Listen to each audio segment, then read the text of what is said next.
clear that they're assuming that there will be some wrongful convictions and compensation will be paid. But the statute says a person cannot receive that compensation for any part of a sentence during which the person was serving a concurrent sentence for another crime. What was the policy behind that? The policy behind that was the fact that the intent of the legislature. Of course, this court said in Laporte versus Barfield that intent of the legislature is the pole star of statutory construction. The intent of the legislature here is easily discerned from the title. We're talking about compensation to persons wrongfully imprisoned, and therefore Section 103.001B, if construed as we urge and as the Attorney General in their opinion construed it, is such that if you were in prison when you received a wrongful conviction, you don't get compensated for the time you were in prison, and you should have been in prison. It's a very simple and straightforward construction that fits within the old remedial scheme of this statute.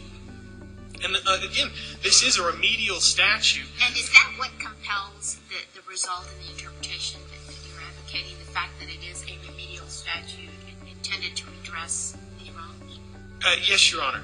The fact that it's a remedial statute should be construed broadly because it was intended to remedy the injustice of wrongful imprisonment and allow for compensation to deal with those problems that arise from wrongful imprisonment.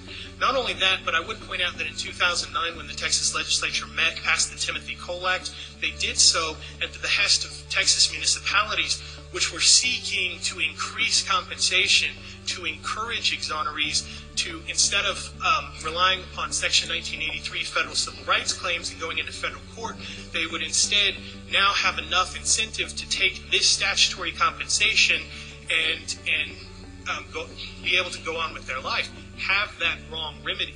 So therefore, if the respondent's construction is now allowed to stand, and any time a person was on parole at the time of their wrongful conviction and that parole was revoked on the basis of the wrongful conviction, then in many cases that could completely take the teeth out of this statute.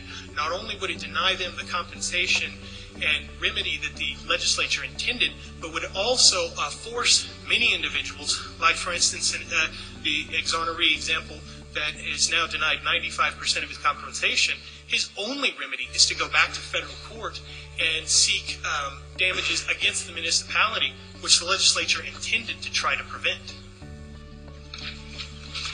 Well, you would think that someone who has committed another crime and is on probation for that crime, that person's economic wherewithal would be somewhat diminished. So is this compensation, would it be sensible to conclude that the legislature did not want to spend the money to bridge that gap for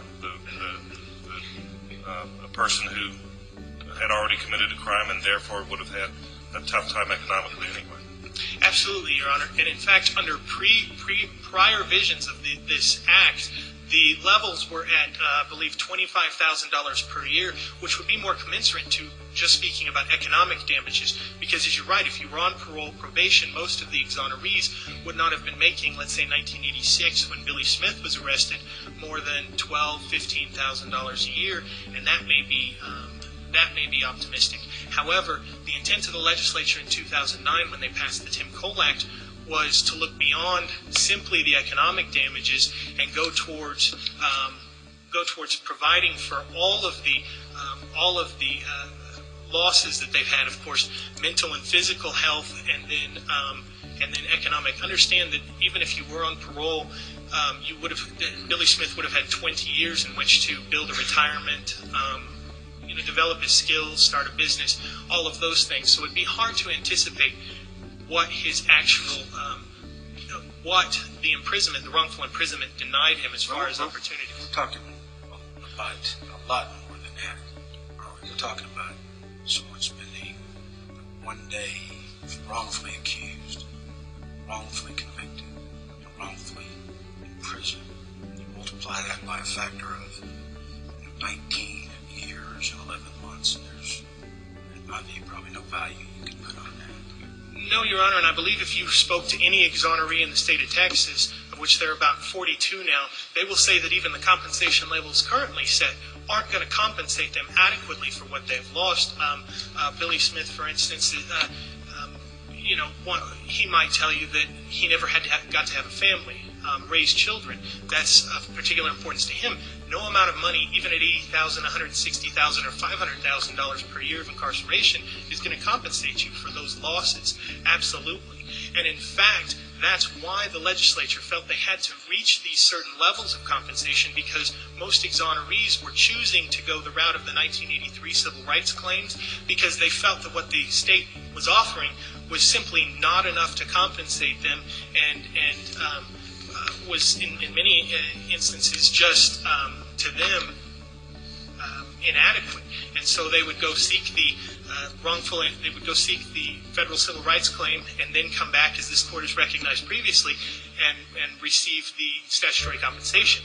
That's why the levels were placed so high in this instance, to try to encourage them to go ahead and take this money now and be able to get on with their lives and not spend the next 2, 3, 4 years in litigation over those matters.